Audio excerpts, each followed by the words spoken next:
নমস্কার বন্ধুরা, আমার আজকের রেসিপি মশলা পাস্তা।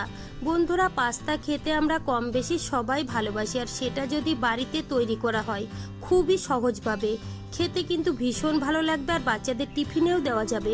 বাচ্চারা কিন্তু খুবই পছন্দ করে খাবে। চলুন তাহলে শুরু করা যাক। সবার প্রথমে আমি পাস্তাটা সিদ্ধ করে নেব।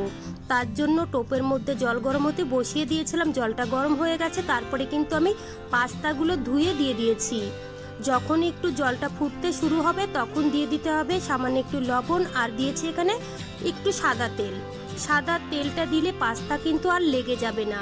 দেখুন বন্ধুরা, পাস্তাটা আমি সিদ্ধ করে নিয়েছি। এবার একটা বাটির মধ্যে ঢেলে নেব। এক্সট্রা যে জল আছে সেটা কিন্তু বের করে নিতে হবে। গ্যাসে একটা কড়াই বসিয়ে দিলাম। কড়াইটা যখন গরম হয়ে যাবে দিয়ে দেবো 1 চামচ সাদা তেল, আর দিয়েছি সামান্য একটু বাটার। বাটার দিলে কিন্তু পাস্তা খেতে অনেক বেশি ভালো লাগে। তেলটা খুব ভালো করে গরম করে নিয়েছি। তারপরে দিয়ে দিলাম এখানে রসুনটা হালকা করে ভেজে নেওয়ার পরে দিয়ে দিলাম পেঁয়াজ। এখানে আমি বড় সাইজের একটা পেঁয়াজ দিয়েছি। হালকা করে কিন্তু পেঁয়াজটাও আমি ভেজে নেব। এবার দিয়ে দেবো আমি এখানে টমেটো। বড় সাইজের একটা টমেটো আমি কুচি করে আগের থেকেই কেটে রেখেছিলাম। এবার দিয়ে দেবো পরিমাণ মতো লবণ, দিয়ে দেবো 1/2 চামচ কাশ্মীরি লঙ্কার গুঁড়ো, আর দিয়ে দেবো সামান্য একটু হলুদ গুঁড়ো। আমি এখানে হলুদ গুঁড়ো দিয়েছি, তোমরা চাইলে কিন্তু নাও দিতে পারো। এবার দিয়ে দেবো ঝালের জন্য কাঁচা লঙ্কা। এবার আমি মশলাটা খুব ভালো করে কষিয়ে নেব। 2 থেকে 3 মিনিট সময় ধরে মশলাটা খুব ভালো করে কষিয়ে নিয়েছি। এবার দিয়ে দেবো গাজর, আর দিয়ে দেবো ভুট্টা। সামান্য একটু জল দিয়ে কিন্তু আবারও খুব ভালো করে কষিয়ে নিতে হবে। 2 থেকে 3 মিনিট সময় ধরে এইভাবে ভালো করে কম গ্যাসে কষিয়ে নিতে হবে। এবার দিয়ে দেবো আমি ক্যাপসিকামটা দিয়ে কিন্তু আবারও নাড়াচাড়া করে কম গ্যাসে ঢেকে রাখবো 2 থেকে 3 মিনিটের জন্য। 2 থেকে 3 মিনিটেই কিন্তু সবজিগুলো একদম সিদ্ধ হয়ে যাবে, আর মশলা থেকে কিন্তু তেলও ছেড়ে দেবে। 3 মিনিট পরে আমি ঢাকনাটা তুলে নিয়েছি। দেখুন বন্ধুরা, সবজিগুলো সিদ্ধ হয়ে গেছে, আর মশলা থেকে কিন্তু তেলও ছেড়ে দিয়েছে।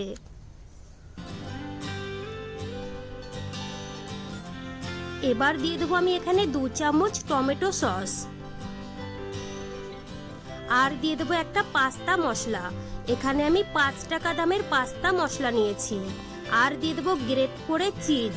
বন্ধুরা, চিজ দিলে কিন্তু বাচ্চারা খুবই পছন্দ করে খায়, আর খেতেও কিন্তু ভীষণ ভালো লাগে। আর দিয়েছি সামান্য একটু অরেগানো। এবার আমি ভালো করে নাড়াচাড়া করে মিশিয়ে নিলাম।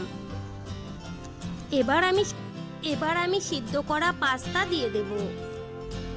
পাস্তা দিয়ে খুব ভালো করে কিন্তু নাড়াচাড়া করতে হবে। খুব ভালো করে নাড়াচাড়া করে নিয়েছি। দেখুন বন্ধুরা, দেখতে কতটা সুন্দর লাগছে, আর এই পাস্তাটা খেতে কিন্তু ভীষণ ভালো হয়েছিল। সত্যি বলছি বন্ধুরা, একবার হলেও কিন্তু বাড়িতে বানিয়ে দেখবে।